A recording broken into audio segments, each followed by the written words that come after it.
Hello student, SP coaching centre में आप लोग का स्वागत है। आज आप लोग को पढ़ाने वाले हैं क्लास 12 का फिजिक्स। तो उसमें सबसे पहले अगर किसी चीज़ को पढ़ना है तो सबसे पहले जानना पड़ेगा उसमें एक्चुअल में है क्या।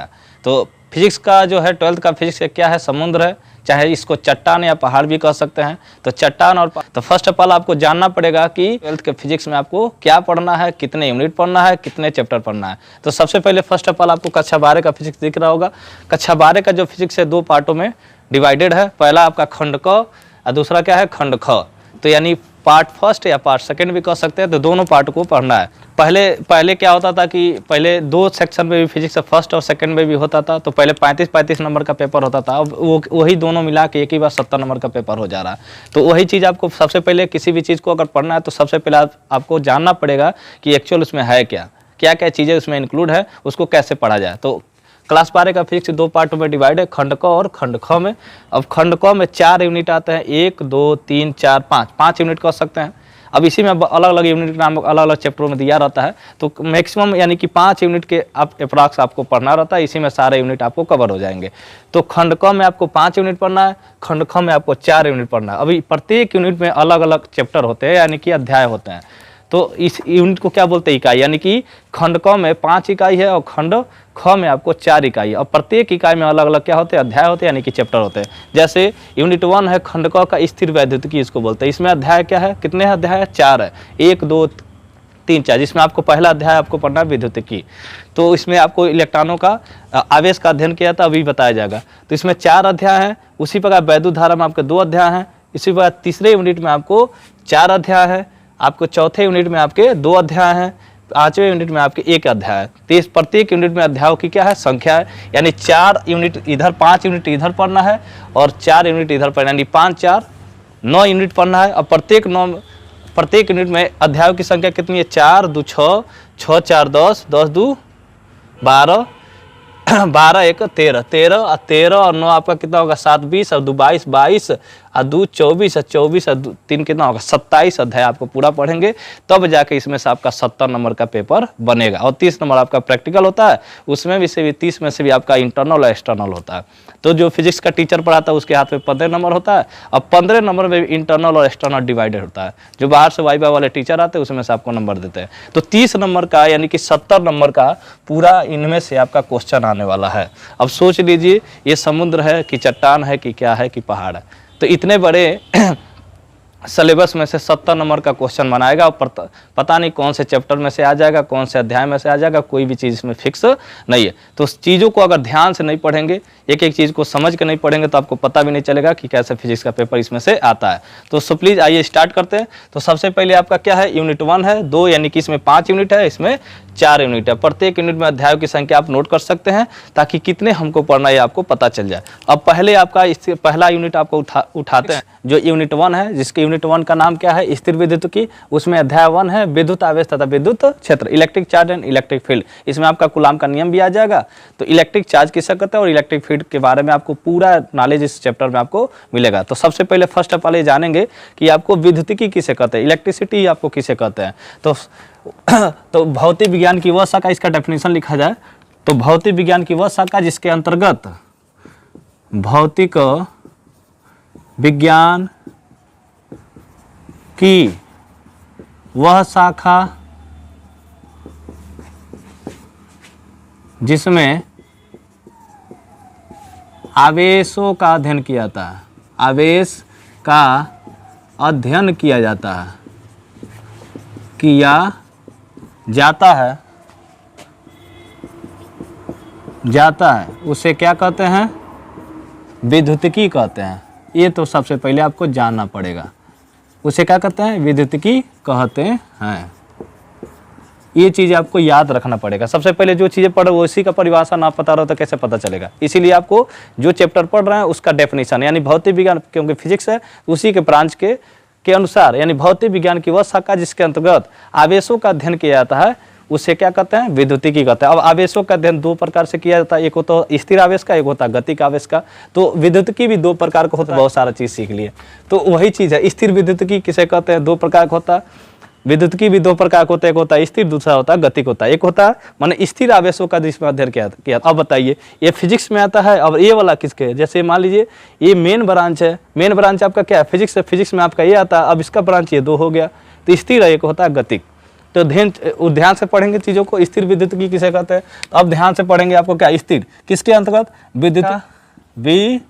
विद्युतिकी की वह शाखा जिसके अंतर्गत जिसमें स्थिर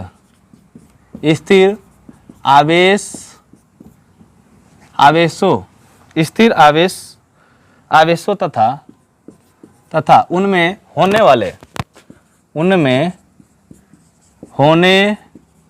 वाले अन्योन्य क्रियाओं का अध्ययन किया जाता है। क्या किया जाता है? अध्ययन किया जाता है। उसे क्या कहते हैं? स्थिर विद्युतिकी कहते हैं। विद्युतिकी कहते हैं। बहुत सारे बच्चों को यही डेफिनेशन है। बहुत सारे एग्जामिनर आते हैं, यही पूछ देते बाबू विद्युतिकी का डेफिनेशन बताओ। विद्युतिकी सेम चीज। अब गतिक विद्युतिकी किसे कहते हैं? सेम चीज। विद्युतिकी वह शाखा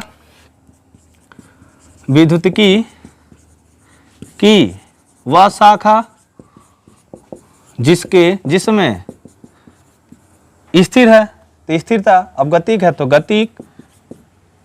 गतिक आवेशों का अध्ययन किया जाता है। किसका अध्ययन? आवेशों का अध्ययन किया जाता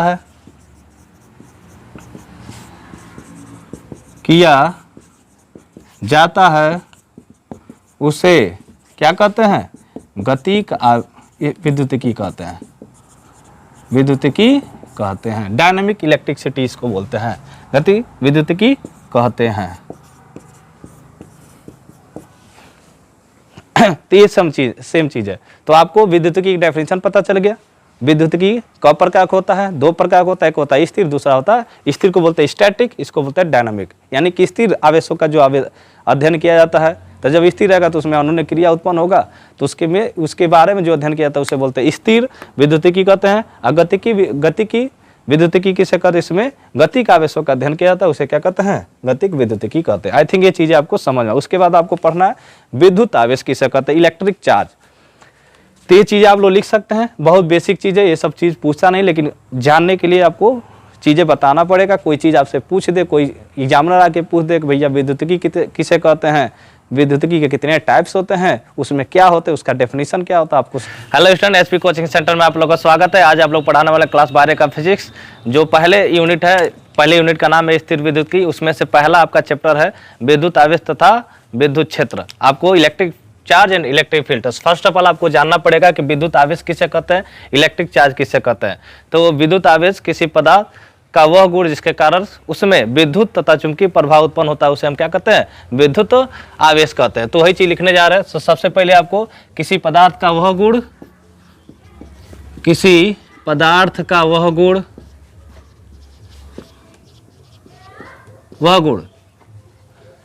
जिसके कारण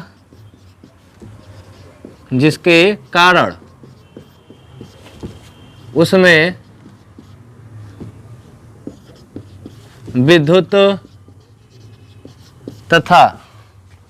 विद्युत तथा चुंबकीय प्रभाव उत्पन्न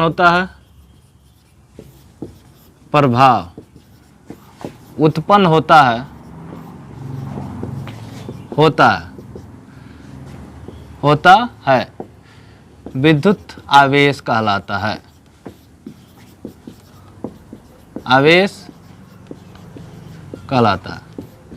इसे किससे डिनोट करते हैं? विद्युत आवेश को किससे डिनोट करते हैं? इसे स्मॉल क्यू से प्रदर्शित करते हैं, या रिप्रेजेंट कर सकते हैं, या डिनोट कर सकते हैं। तो इसको स्मॉल क्यू से, इसका किसी इलेक्ट्रॉन में आवेश में, यदि किसी आवेश में इलेक्ट्रॉन की संख्या क्या हो? n हो, तो विद्युत आवेश का सूत्र क्या बनेगा आपका? Q बराबर है आपका NE। ए आपका क्यू क्या है, आवेश है, ई क्या है, इलेक्ट्रॉन है, एन क्या है, किसी आवेश में इलेक्ट्रॉन की क्या है, संख्या है आपका एन। यहाँ से आपको काउंट कर सकते हैं, अगर यहाँ पे रखा जाए आपको फार्मूला बन गया। अगर मान लीजिए यहाँ पे आपको पता करना कि एक कूलाम आवेश में नंबर ऑफ इलेक्ट्रॉनों की संख्या कितना फ्लो होता है, तो आपको यहाँ से आपको हल करना पड़ेगा। तो मान लीजिए सपोज डेट मान लेते हैं Q बराबर 1 कूलाम रखते हैं, Q बराबर 1 कूलाम पता करना है, और E बराबर आप लोग जानते हैं 1.6 इंटू 10⁻⁻19 कूलाम होता है। अभी दोनों वैल्यू यहाँ से रखेंगे तो आयन क्या है, इलेक्ट्रॉनों की संख्या। तो यहाँ से आपको पता करना पड़ेगा कि एक कूलाम आवेश में नंबर ऑफ इलेक्ट्रॉनों की संख्या कितना फ्लो होता है, तो आपको यहीं से आपको जनरेट करना पड़ेगा। तो कितना होता है, यहाँ से अगर फार्मूला बनाए तो एन बराबर आपका क्या बनेगा, Q अपान ई। तो अगर यहाँ से Q बराबर एन इक्वल टू Q अपान ई निकालेंगे तो Q का मान कितना मान है, 1 कूलाम 1C इसको लिख सकते हैं। ई का मान कितना होता है, 1.6 इंटू 10⁻⁻19 कूलाम। कूलाम को सी से जोड़ करते हैं, कूलाम से कूलाम आपका कट जाएगा। तो यहाँ से आपको पता चलेगा एन बराबर 1/1.6 इंटू 10⁻⁻19 कूलाम से कट गया। तो एन क्या है, इलेक्ट्रॉनों की संख्या है। तो संख्या की कोई क्या होती है, मात्रक नहीं होती है, इसलिए ये डायमेंशनलेस भी होता है। तो एन बराबर आपका कितना हो जाएगा, ऊपर लेके जाएंगे तो 1 गुणे 10⁻19 हो जाएगा, नीचे कितना होगा 1.6। तो एन बराबर कितना होगा, ऊपर से एक 10 ले लेंगे इसमें से, तो 10⁻18 लिख सकते हैं, नीचे कितना होगा 1.6 हो सकता है।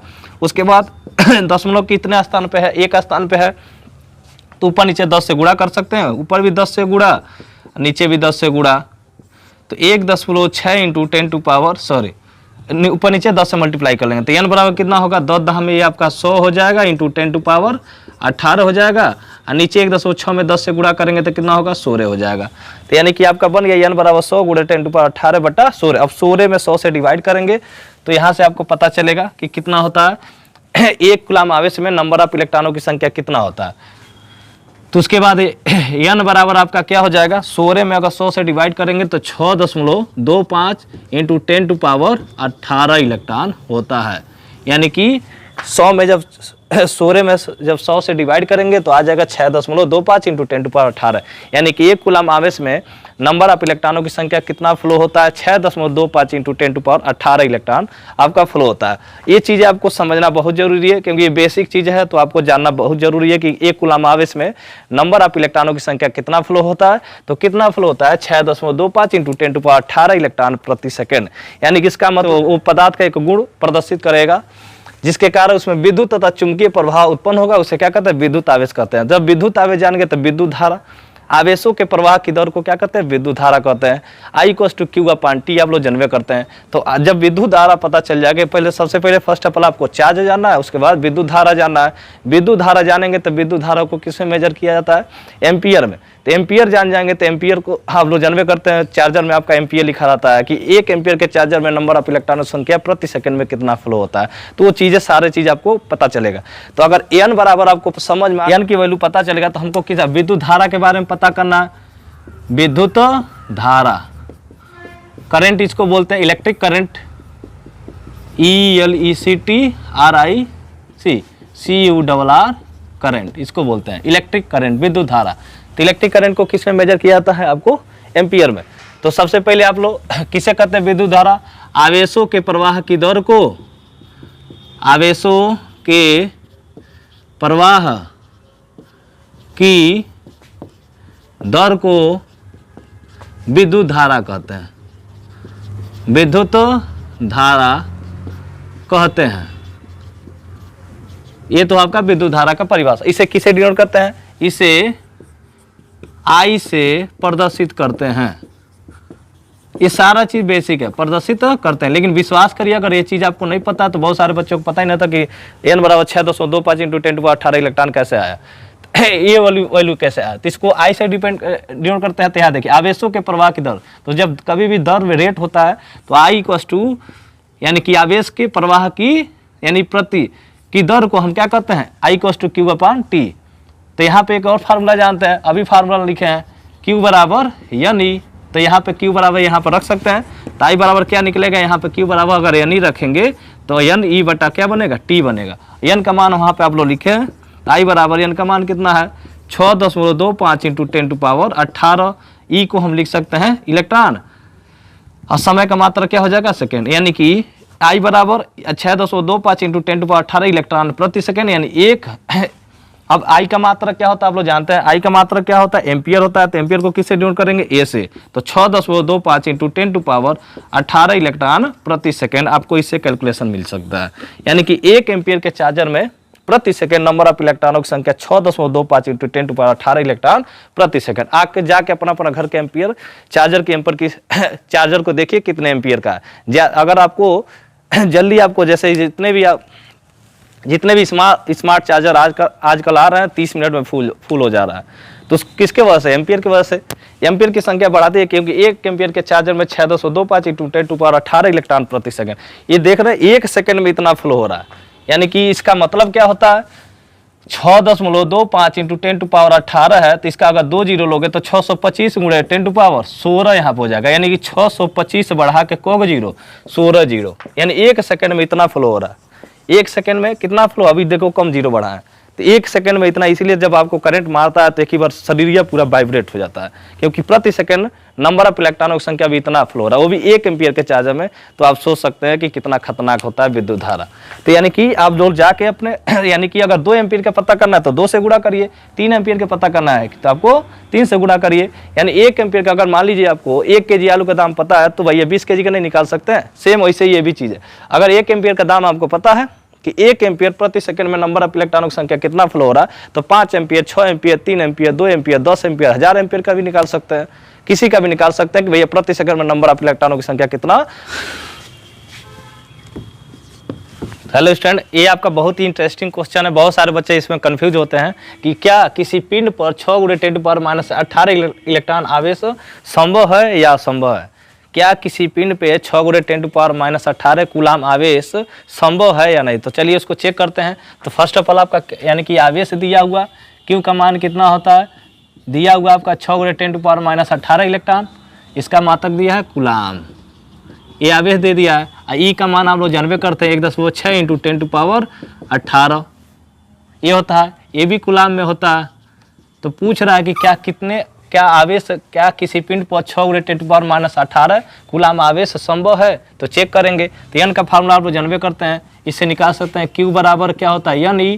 तो एन बराबर क्या होगा क्यू अपान ई, और एन की वैल्यू क्या होती है 6.25 इंटू 10⁻18 होता है।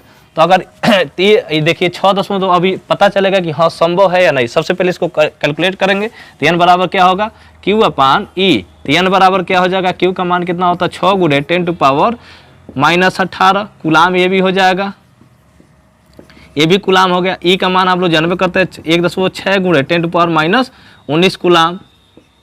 तो कूलाम से कूलाम कटेगा तो एन का मान कितना आएगा 6 गुणे 10⁻18, नीचे क्या होगा 1.6 इंटू 10⁻19, इसको ऊपर लेके जाएंगे। तो एन का मान 6 गुणे 10⁻18, ये ऊपर जाएगा तो 10⁻19 हो जाएगा, नीचे कितना होगा 1.6। कैलकुलेशन करके ही पता कर पाएंगे कि क्या 6 गुणे 10⁻18 इलेक्ट्रॉन किसी पिंड पे संभव है कि नहीं। तो यहाँ पे आपको कैलकुलेशन समझ में आया होगा।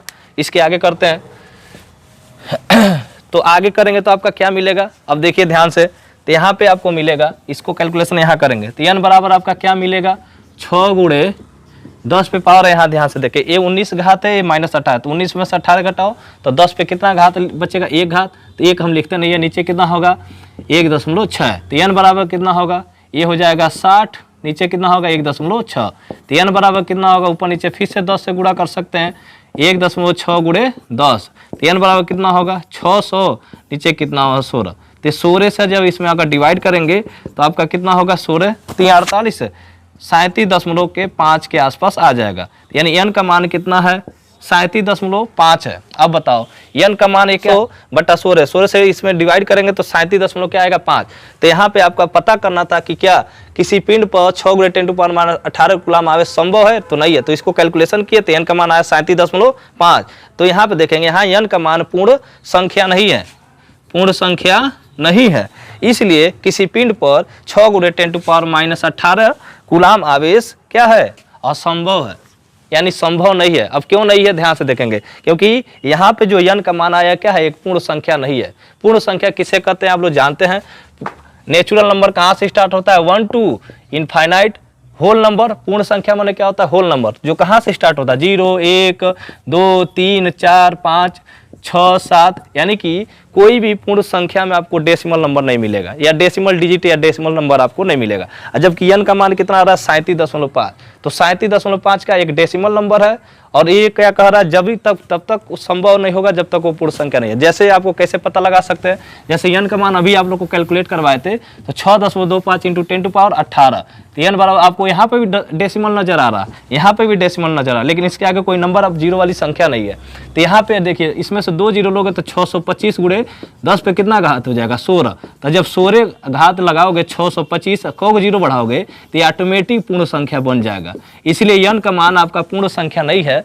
तो इसलिए यानी किसी भी पिंड पर 6 गुणे 10⁻18 कूलम आवेश संभव नहीं है या असंभव है, ये चीजें कर सकते हैं। तो n का मान 37.5 है। इसीलिए ये रीजन आपको बताना था कि क्या किसी पिंड पर 6 गुणे 10⁻18 कूलम आवेश संभव है या नहीं, ये आपको चेक करना था। उसको कैलकुलेशन करेंगे, n का मान आपको पूर्ण संख्या आएगा तभी संभव होगा।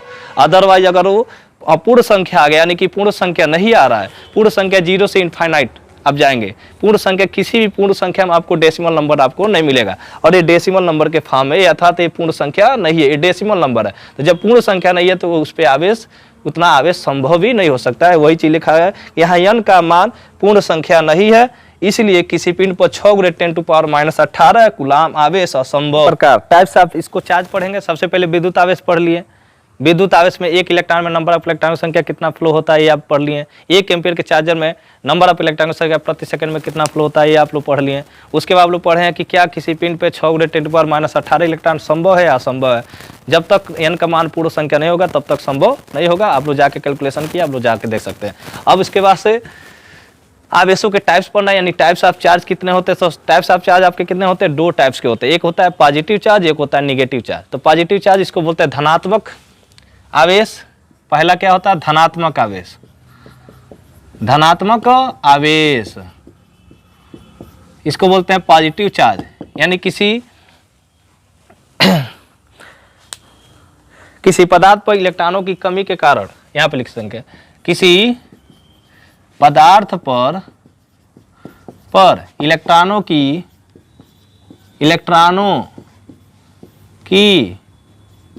कमी के कारण उत्पन्न आवेश को क्या कहते हैं, धनात्मक आवेश कहते हैं। धनात्मक आवेश कहते हैं।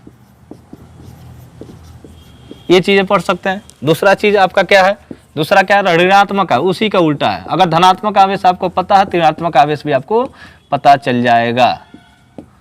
ये चीज आप देख सकते हैं। तो वही सेम चीज है, किसी पदार्थ पर इलेक्ट्रॉन की यहाँ कमी है तो अधिकता के कारण उत्पन्न आवेश को क्या कहते हैं, ऋणात्मक आवेश कहते हैं। अब ध्यान से देखेंगे, एक होता है इसमें मोस्ट इंपॉर्टेंट चीज आपको पढ़ना है कि एक होता है समजातीय चार्ज, एक होता है विजातीय चार्ज।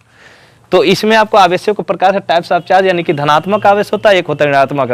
धनात्मक आवेश किसे कहते हैं, जब किसी पदार्थ पर इलेक्ट्रॉन की कमी के कारण उत्पन्न जो आवेश उत्पन्न होता है, किसी पदार्थ पर इलेक्ट्रॉनों की कमी के कारण उत्पन्न आवेश को धनात्मक आवेश कहते हैं। किसी भी पदार्थ पे इलेक्ट्रॉन की अधिकता के कारण उत्पन्न आवेश को क्या कहते हैं, ऋणात्मक आवेश कहते हैं। दोनों एक दूसरे के अपोजिट है। प्लस वाला में आपको कमी होगा और माइनस वाले में आपको अधिकता होगा। समझ गए, तो ये चीजें होता है। जैसे आपको क्लोरीन और सोडियम का, जैसे सोडियम पे प्लस चार्ज होता है, क्लोरीन पे क्या होता है, -1 चार्ज। तो ये त्याग करता है, तो यानी इसमें इलेक्ट्रॉन की क्या होगी, कमी होगा। क्योंकि सोडियम का कितना होता है आपका, सोडियम का 11 होता है, तो 2 8 1, तो देखिए ये एक त्याग करता है तो अधिकता होगा। यानी जब ये त्याग करेगा तो क्या होगा, ये कमी होगा। तो उसके बाद कितना है, सोडियम के पास अब कितना इलेक्ट्रॉन बचे, 10। पहले 1 था तो 1 त्याग कर दिया, इसीलिए जब त्याग करेगा तो सोडियम पे आपका प्लस चार्ज होता है। यही क्लोरीन के पास आपका ये ग्रहण करता है तो माइनस हो जाता है। तो सेम चीज, इस पे त्याग किया, ये धनात्मक आवेश है, और क्लोरीन क्या किया, ग्रहण किया, तो यानी इस पे इलेक्ट्रॉन की अधिकता हुआ, इस पे इलेक्ट्रॉन की कमी हुई। सोडियम पे इलेक्ट्रॉन की कमी हुई तो इसलिए वो धनात्मक आवेश होता है, और क्लोरीन पे इलेक्ट्रॉन की क्या हुई, अधिकता हुआ, इसीलिए क्लोरीन पे क्या होता है, माइनस चार्ज होता है। तो सेम उससे भी आप केमिस्ट्री से भी आप समझ सकते हैं फिजिक्स को। तो आप लोग ये समझ में आ गया होगा कि धनात्मक आवेश और ऋणात्मक आवेश किसे कहते हैं। उसके बाद आपका इसमें मोस्ट इंपॉर्टेंट चीज होता है आपका, इसमें आपका एक चीज होता है जैसे आपका इसमें अब आवेश में भी कई प्रकार के आवेश होते हैं। एक होता है समजातीय आवेश, समजातीय आवेश, समजातीय आवेश। दूसरा क्या होता है? विजातीय आवेश, विजातीय आवेश।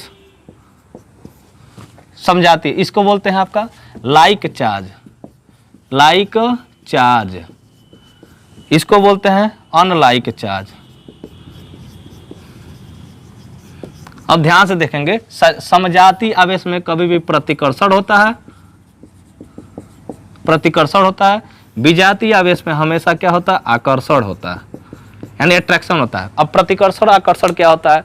यानी सेम आवेश, इसको बोलते हैं जब लाइक चार्ज होता है तो जब दो पिंडों के बीच में लाइक चार्ज रहेगा तो वो एक दूसरे को प्रतिकर्षित करेंगे, और जब दो पिंडों के बीच में अनलाइक चार्ज रहेगा यानी विजातीय रहेगा तो दोनों एक दूसरे के क्या करें? आकर्षित करेंगे। यानी कि प्रतिकर्षण में पिंड दूर भागते हैं और आकर्षण में पिंड क्या होते हैं? नजदीक आते हैं। तो जब लाइक चार्ज रहेगा, सेम आवेश रहेगा तो हमेशा वहां पर प्रतिकर्षण बल आपको लगेगा, और जब अनलाइक चार्ज रहेगा तो वहां पर हमेशा आकर्षण बल लगेगा। अब क्या होता है समजातीय आवेश में, लाइक चार्ज में? जैसे मान लीजिए ये आपका प्लस है और ये भी आपका एक प्लस है, तो इसमें हमेशा क्या होगा? प्रतिकर्षण होगा, यानी दोनों दूर भागने की कोशिश करेंगे। ये वाला इधर बल लगाएगा और ये वाला, तो यहाँ पे आपका प्रतिकर्षण बल लगेगा। यहाँ पे क्या होगा? प्रतिकर्षण, ये आपका होगा। उसके बाद एक फिर से एक और माइनस भी लेते हैं और एक फिर से दूसरा वाला भी माइनस है, तो इसमें भी आपका, क्योंकि यहाँ पे देखिए समजातीय आवेश माना लाइक चार्ज, यानी दोनों का सेम चार्ज है। ये भी प्लस है, ये भी प्लस है, ये भी माइनस है, ये भी माइनस है। तो जब सेम चार्ज रहते हैं यानी लाइक चार्ज रहेगा तो वहाँ पे आपका प्रतिकर्षण काम करता है, और जब डिफरेंट चार्ज होता है तो वहाँ पे आपका आकर्षण काम करता है। तो सेम चीज़ है, ये भी प्लस है, ये भी प्लस है, इसके पास जितना है उसके पास भी इतना है, तो हमको ये दोनों एक दूसरे क्या करेंगे? दूर भागेंगे। सेम चीज़ वही होता है, माइनस ये भी है, भी माइनस, यहाँ भी क्या करेगा? प्रतिकर्षण काम करेगा। तो ये समजातीय आवेश में प्रतिकर्षण काम करता है, प्रतिकर्षण बल। समजातीय आवेश में क्या होता है? प्रतिकर्षण बल काम करता है, और विजातीय आवेश में क्या होता है? आकर्षण बल काम करता है। जैसे विजातीय आवेश किसे कहते हैं? डिफरेंट चार्ज इसको बोलते हैं। क्या होता है? जैसे एक प्लस हो गया और दूसरा क्या होता है? माइनस होता है। तो यहाँ पे हमेशा एक दूसरे के क्या करेंगे? एक दूसरे को क्या करेंगे? आकर्षित करेंगे, यानी एक दूसरे के पास आने की कोशिश करेंगे। तो यहाँ पे होगा आपका आकर्षण। देखिए एक फिर से अगर ये माइनस ले लें और एक प्लस ले लें तो यहाँ पे भी आपको क्या लगेगा? प्रतिकर्षण, आकर्षण बल काम करेगा। यहाँ पे भी क्योंकि देखो यहाँ पे क्या है? समजातीय आवेश में लाइक चार्ज यानी सेम चार्ज रहेगा, ये भी प्लस है, ये भी माइनस है, ये भी माइनस है, तो यहाँ पे आपको प्रतिकर्षण बल काम करेगा। और जब डिफरेंट चार्ज रहेंगे तो वहाँ पे आपके आकर्षण बल काम करता है। तो जब सेम चार्ज रहेगा, जैसे मान लीजिए ये भी प्लस है, ये भी प्लस है, तो यहाँ पे आपका प्रतिकर्षण बल काम करेगा। और जब ये प्लस है, ये माइनस है, तो यहाँ पे क्या? आकर्षण, यानी आकर्षण बल में पिंड आस पास में आते हैं, पास आते हैं, और प्रतिकर्षण में पिंड एक दूसरे से दूर भागते हैं। तो बस इतना ही सेम चार्ज है। आप लोग इंटरमीडिएट में आप इस चीजें समझे होंगे। तो समजातीय आवेश को लाइक चार्ज बोलते हैं, विजातीय आवेश को क्या बोलते हैं? Unlike charge. समजातीय आवेश में प्रतिकर्षण बल काम करता है और विजातीय आवेश में आपको आकर्षण बल काम करता है। आई थिंक ये चीजें कॉन्सेप्ट आपका क्लियर हो गया होगा। इसीलिए देखिएगा सेम आवेश वाले चार्ज हमेशा दूर होते, कभी पटवे नहीं करेगा, एक दूसरे में कभी भी रिलेशन ही नहीं बनेगा। जैसे विधायक एक दूसरे को जलेंगे, क्योंकि दोनों ये भी विधायक है, ये भी विधायक है। विधायक में ज़्यादा नहीं पटेगा, सांसद में नहीं पटेगा, क्योंकि सांसद वो भी है, सांसद वो भी है। तो इसीलिए सेम चार्ज है, तो सेम चार्ज में हमेशा प्रतिकर्षण बल काम करे, क्योंकि वो भी जानता है, वो भी जो हमारे पास है वो भी इसके पास भी है। इसीलिए जितना हमारे पास धन है उतना उसके पास भी धन है। प्रधान में नहीं पटेगा, वो चीज़ है। तो यहाँ पे हो जाएगा जैसे कांच और कांच में, ये कांच भी प्लस है और कांच भी प्लस है, तो यहाँ पे आपका क्या होगा? प्रतिकर्षण बल काम करेगा, ये भी भागेगा दूर और ये भी भागेगा दूर। सेम चीज अगर मान लीजिए कांच लेते हैं, यहाँ पे प्रतिकर्षण बल काम करेगा, प्रतिकर्षण। ये कांच है, ये क्या है? एबोनाइट की छड़। तो यहाँ पे जो काम करेगा, ये प्लस मान लेते हैं, एक माइनस मान लेते हैं, तो यहाँ पे एक दूसरे के पास आने की कोशिश करेगा, तो यहाँ पे काम करेगा आपका आकर्षण बल। यहाँ क्या काम करेगा? आकर्षण बल। तो सेम चीज है, अगर कांच और कांच लेते हैं तो आपका प्रतिकर्षण बल काम करेगा। कांच और एबोनाइट की छड़ ले लेते हैं, वहां पे आकर्षण बल काम करेगा। एबोनाइट को मिलाओगे फिर से आपका प्रतिकर्षण बल काम करेगा। यानी डिफरेंट सेम चार्ज पे प्रतिकर्षण और डिफरेंट चार्ज पे आपका आकर्षण बल काम करेगा। आई थिंक ये चीजें समझ में आएगा। बहुत सारा एग्जाम्पल है, आप चीजों को रिलेट करके जो भी देखिए। फिजिक्स पढ़ने का मतलब ये है कि जो भी चीज़ें आप पढ़ें उसको विद एग्जाम्पल के साथ उस चीज़ को समाज में अपने अंदर और चीज़ जहाँ है वहाँ आसपास देखते रहिए, क्योंकि physics is a very interesting subject, सभी सब्जेक्टों से बहुत बेहतर है, क्योंकि इसको अच्छे तरीके से रिप्रेजेंट नहीं किया, तो इसीलिए बच्चे लोगों को लगता है कि बोरिंग। अगर किसी बच्चे को फिजिक्स नहीं समझ में आ रहा है, यानी कि पढ़ाने वाला टीचर क्या है, बोरिंग है, इसीलिए अच्छे तरीके से उसको रिलेट करके बच्चों को पढ़ाया जाए ताकि वो चीज़ें आपको समझ में आए। और हमारे क्लास में तो बहुत सारा एग्जाम्पल मिलता ही रहता है, जो भी बच्चे पढ़ते होंगे उन लोगों को पता भी होगा। इसीलिए फिजिक्स आपका बोरिंग नहीं है, बहुत ही इंटरेस्टिंग सब्जेक्ट है। इसको बस मन लग गया एक बार तो आपका ऑटोमेटिक इसमें दिन गुजर जाएगा। हेलो स्टूडेंट, तो इसके बाद आप लोग को पढ़ना है प्रॉपर्टीज ऑफ चार्ज, यानी कि चार्ज की प्रॉपर्टीज क्या होती हैं, तो आपको जानना पड़ेगा, क्योंकि वो वैल्यू बार बार यूज होता है। तो क्या क्या होता है, चार्ज आप इलेक्ट्रॉन कितना होता है, यानी इलेक्ट्रॉन पे चार्ज कितना होता है, इलेक्ट्रॉन पे माइनस होता है तो -1.6 इंटू 10⁻⁻19 कूलाम होगा। उसके बाद अगर चार्ज आप प्रोटॉन देखा जाए, प्रोटॉन पे प्लस होता है तो ये माइनस है, तो यही चीज़ प्लस में हो जाएगा, 1.6 इंटू 10⁻⁻19 कूलाम होता है। उसके बाद चार्ज आप न्यूट्रॉन क्या होगा, न्यूट्रॉन पे कोई चार्ज नहीं होता, ना प्लस होता है ना माइनस होता है, तो इसका आवेश क्या हो जाएगा, 0 कूलाम हो जाएगा। बताइए, उसके बाद ये तो आपके चार्ज हो गए। उसके बाद मास ऑफ इलेक्ट्रॉन कितना होता है, 1.67 इंटू 10⁻⁻27 kg, ये आपका होता है। फिर से मास ऑफ न्यूट्रॉन कितना होता है, ये इलेक्ट्रॉन थोड़ा गड़बड़ हो गया, तो मास ऑफ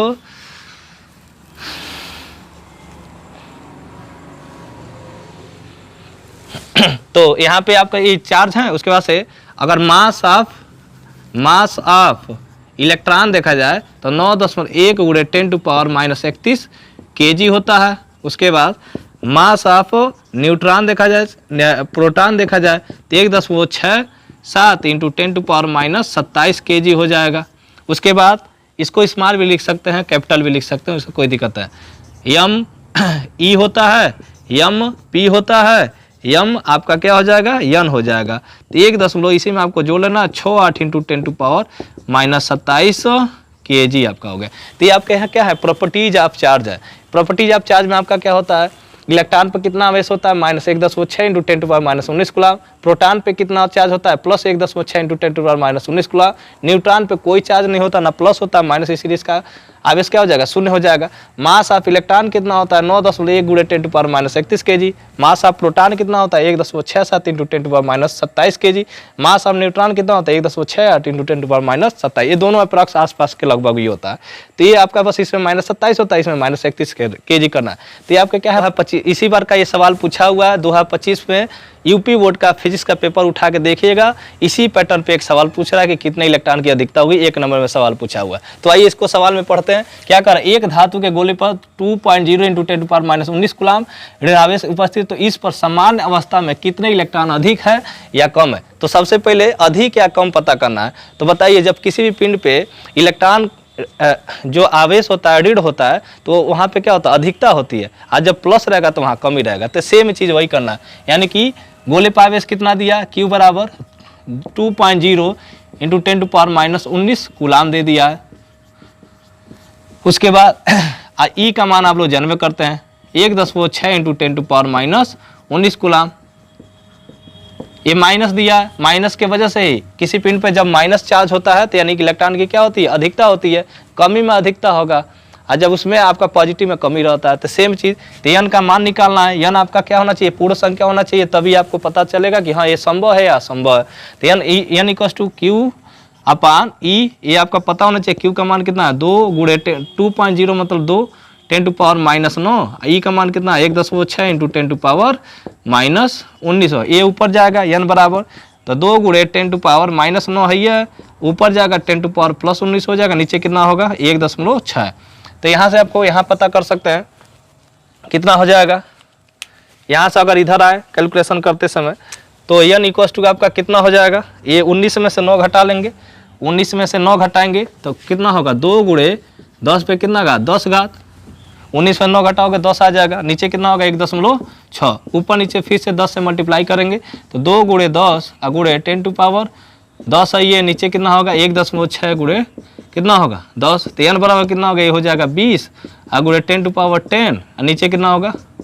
तो अब इसको काट सकते हैं, 20 इसको काटिए, 10 पे पावर 10 हो जाएगा, ये कितना होगा 8, n बराबर कितना होगा 5 गुणे 10 टू पावर 10, नीचे कितना होगा 5 पे 2 2 5 2 चौको 8।